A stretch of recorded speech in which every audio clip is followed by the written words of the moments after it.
This week we celebrated International Women's Day, and what better timing than to be asked to interview Phoebe Russell, one of the world's best and most amazing classical double bass players.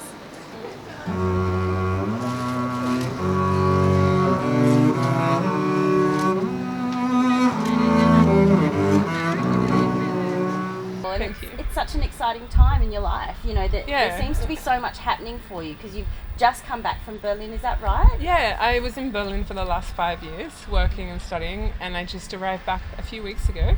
Yeah. And did an audition in Brisbane and won, so I guess I'm going to be staying in Australia. Great, and you're here in Melbourne for the next couple of weeks because you're playing with Zelman Symphony Orchestra? Yeah, I have 2 performances with them in the next 2 weeks. And you know, I was just talking to your director, and Zelman is such an historical orchestra. It seems to have so much history behind it. Yeah, Zelman is actually one of Melbourne's oldest symphony orchestras.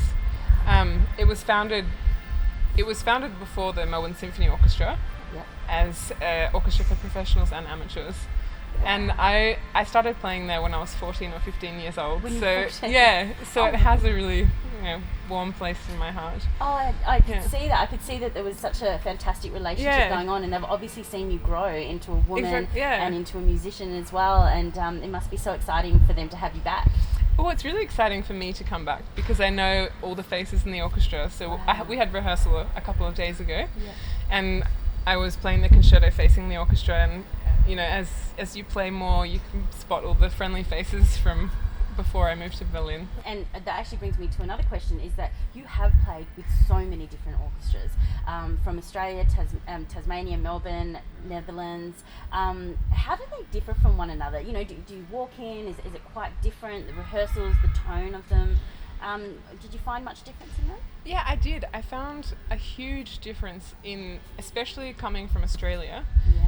The orchestras here have a really special atmosphere, which I'm obviously biased, but I really love it. I love how everyone's really kind of open and easy to chat to, and everyone's really warm, and the way we play is really fun here. But going over there's a lot of tradition that we miss out on in Australia because it's such a new country.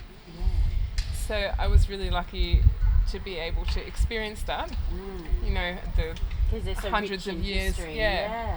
But going between countries in Europe, I mean, now more than ever, the orchestras are quite mixed, so there's people coming from everywhere in the world. And I'll go back to the social media just for a second, because classical music, and we've said it quite a few times, is so rich with history and with culture. Do you think with social media these days, is it opening it up to the younger audience? You know, do you think it's going to bring up that level of engagement and kind of expose I guess the younger generation to a genre that they probably don't know a huge amount about?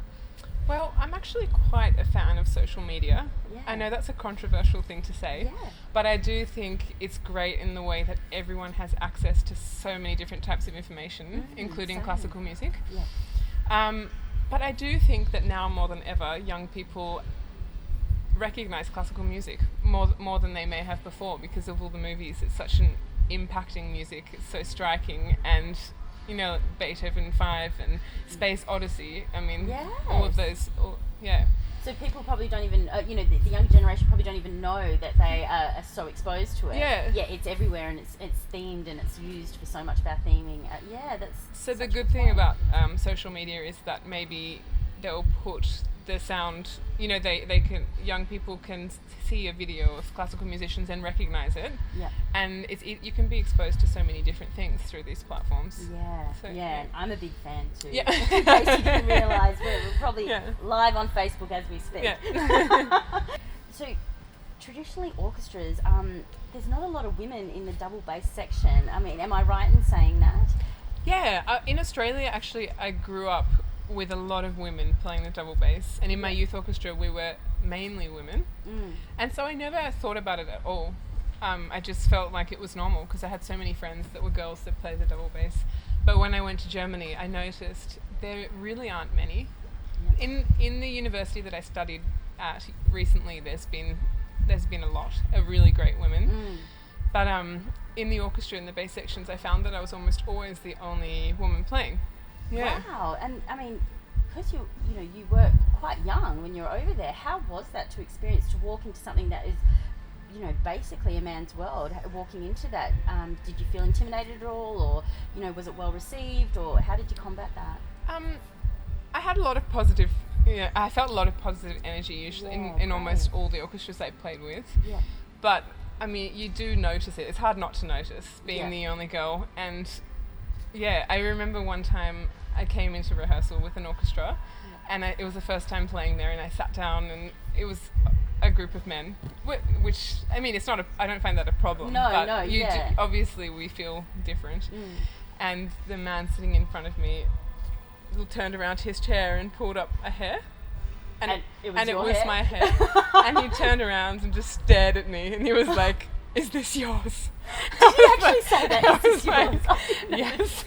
I mean, what can I say? And then it was just white blonde hair. Yeah, exactly. He was like, "We could rehair our bows with it." Goodness. Luckily, there was a bit of it came off. There was a bit of comedy there to kind of lighten it a little bit. Yeah. But I guess he wasn't used to that. Yeah. So I did. Now you're back in Melbourne, and you're playing with Zelman Symphony. How long are you playing for? What concerts can we see you at while you're here? So the first concert is actually this weekend already, on Sunday. Yep. It's an afternoon concert in St Andrew's Church in Brighton. Gorgeous. I haven't actually been there yet, but I've heard that it's wonderful. It's like beautiful. A cathedral. Yep. Yeah, so I'm really excited about that. And then the following weekend we're playing at Xavier on Saturday night. Oh, gorgeous. Yeah. Oh, wow. Oh, beautiful. And then where are you off to then? What's next for you? Well, I'm playing in the opera, the principal for Sleeping Beauty at the moment in Melbourne, which is a lot of fun. They have like larger than life puppets that are acting out the opera, Respighi's Sleeping Beauty, and singers and ballet dancers, so that's keeping me occupied for the moment. Yeah. And then 2 days after the last concerto, I'll be moving up to Brisbane to start my new job. Wow, and who's that with? I just won section principal with the Queensland Symphony Orchestra. Oh my goodness. Yeah, so I have a 6-month trial period, and hopefully... And so you and your husband will be moving up there? Yeah. Oh goodness, are you ready for the heat? I've definitely missed the heat, so being in Berlin, especially the winters, they can be so grey and cold, so I've been dreaming of it, and I just hope... I think it will take a bit of adjusting. Yeah. Well, at least you had a good build up to it, because it's been really hot here. Yeah. For the people that are trying to carve out their career or focused on goals similar to what obviously you were, you obviously quite driven. Was there any point where you had some negative talk or some self-doubt, or where things just weren't gelling at all? How did you get through those times? I think being a musician is a difficult path if you're not confident. And I feel like I'm a confident person, but I definitely have self-doubt, and still now. And gosh, I'm not sure.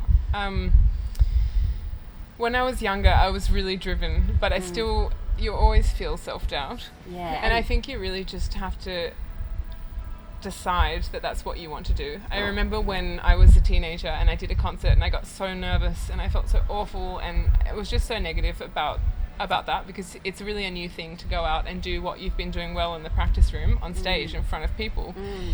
And what helped me was I kind of lay in bed feeling miserable, and then I said to myself, I've got to decide now, is this what I want to do?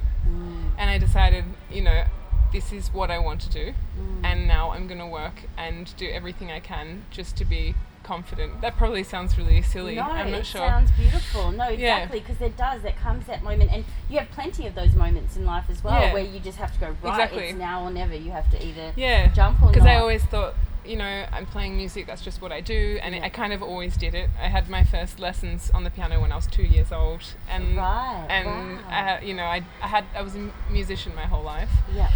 And it can be easy to just continue doing that because that's what you've always done. Yeah. And I did have a moment like that when I was about 16, and I said to myself, I had a concert coming up, and I said, I'm going to go in there and do my best, and if it doesn't go well, then that's the end, And then I went in there, and it was one of the best performances I've ever done. Wow. And I thought that was the moment I really decided that was what I wanted to do. That's fantastic. And how old were you when you decided that? Maybe I think I was 15. Yeah, so right in that real teenage zone where things can go either way for you, and you just have to, I guess you're also the dedication that you put towards your craft as well, you know, even when things are not going well or there's that self-doubt, you still have that craft that you've played and practiced, and you know, you can always still fall back on that as well and know that you've put in that hard work. And I always felt like that really helped me through my younger years, because you always have this instrument which is kind of a friend. It's the same every day. And whether you have a fight with your friends or you have a horrible day or you just feel bad, you can always go into your room and practice, which was really nice for me. That's really beautiful. Phoebe Russell, thank you so much. That was absolutely beautiful. You are so inspirational. You are so driven. You are so hardworking. And I mean, it's, you know, this week has seen International Women's Day, and I couldn't think of a better person to interview. So thank you so much for your time. Thank you so much for having me. And good luck.